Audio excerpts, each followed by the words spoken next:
Hello, I'm Elizabeth Fisher. I am a graduate student at North Central College in Naperville, Illinois, in the liberal studies area for writing, editing, and publishing. For my master's thesis project, I have written a novella called Falling Forward that examines the decisions made by three women, Anna, Beth, and Zeah, as they come to major life changes. It examines how they got to those decisions and the various circumstances surrounding them. What I want to do today is talk to you a little bit about my process, my inspirations, and then to read a bit from the novella itself. So as I was writing Falling Forward, the three things that I really wanted to keep in mind were Anna, Beth, and Zeah.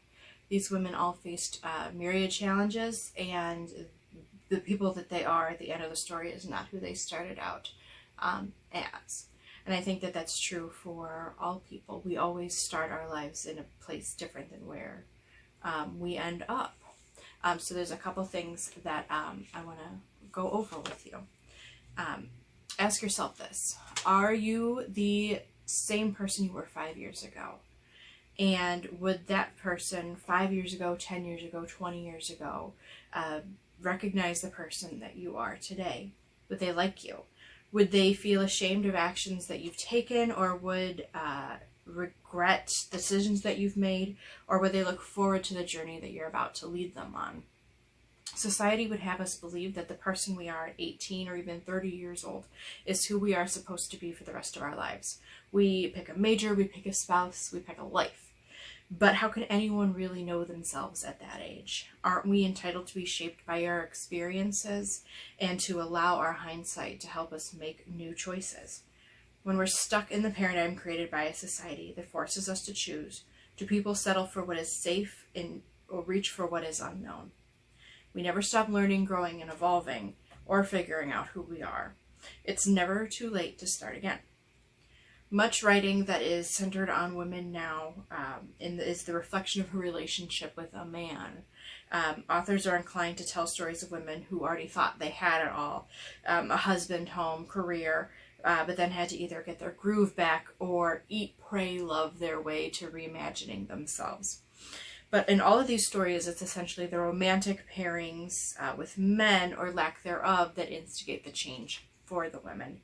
Even Bridget Jones only starts to enjoy life when she's chronicling when she's being pined for or quarreled over by two men. In so many of these stories, a man saves her sense of self-worth. A man gives her courage. A man spurns her and then changes her life irrevocably.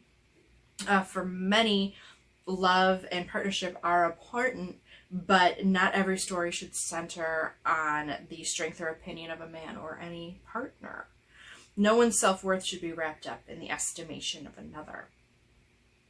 In the years when lazily browsing a bookstore was still in vogue, I would flip over piles of paperbacks reading the synopsis on the back, and I would have to make choices of what books to invest in, and none of these female characters seemed particularly relatable to me.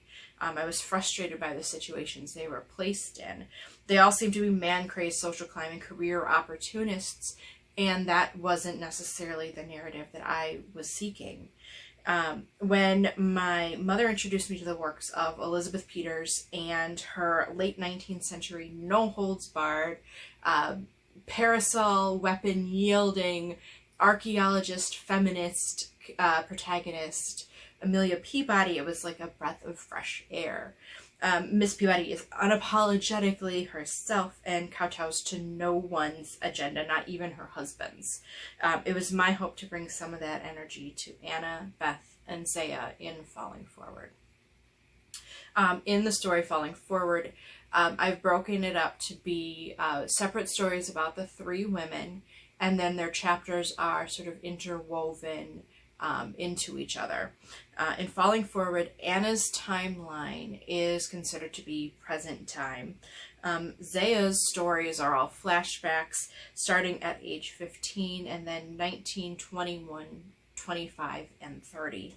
And Beth's stories take place over the period of 3 very difficult years for her. By moving the story from one vignette to the next, I'm able to capture the small moments in Zeah's life that defined one aspect of her. I'm able to put words to the yaw left by Beth's grief, which just was devastating for her. And I'm able to capture Anna's drive and determination that is so inherent within her character. By giving glimpses of these specific moments in time for these women, I try to show the essence of how they came to the decisions that they did and the lives that they chose to lead. There's always going to be material that's left out in any novella and in any opportunity to just glimpse these moments, and I hope that I've picked the most formative moments for these women and have brought them to you, my reader. With Falling Forward, I want to explore how we make the decisions that we do that change the lives that we have and how we come to know ourselves better. In reading these stories, I hope that I've shown Anna's determination, Zeah's denial, and Beth's guilt and grief, as these are all relatable aspects to me. None of these three women allow themselves to be defined by anyone else. They come to know and accept themselves on their own terms. Whether the challenges they face are monumental or mundane, they are foundational to their identities. In Falling Forward, Beth, Anna, and Zeah are echoes of lives that I've seen from women that I've loved and from the woman that I've become. Anna, Beth, and Zeah represent all women. Love does not define them. Their jobs do not define them. Their pasts do not define them. They get to choose who they are, and I hope that you will come to know yourself on your own terms, not letting others hold you down, hold you back, or hold you underwater. As Anna says, be your own anchor. I'd like to now do a short reading from Falling Forward. This is from a chapter called Penance to Pay. It deals with the grief that Beth is feeling at one point in her life. To sit quietly in the back row feels like a penance. To feel her living lungs fill and empty over and over. To watch with brimming eyes the unabashed sorrow of those around her. It's a place she's become familiar with, but this time she's an interloper. Not family and not friend, ancillary acquaintance, next-door neighbor stricken with survivor's guilt. So she sits. Beth picks at an invisible piece of lint on her pant leg. Anything to prevent meeting the eyes of a father and mother in mourning. The child, lost so young, leaves an abyss in its wake. She feels her cheeks burn and then dampen with fallen tears. Fat drops fall to her lap and soak through the black fabric of her trousers. She watches the material darken, and then the darkness spreads. Soon, it's hard to fill her lungs with air.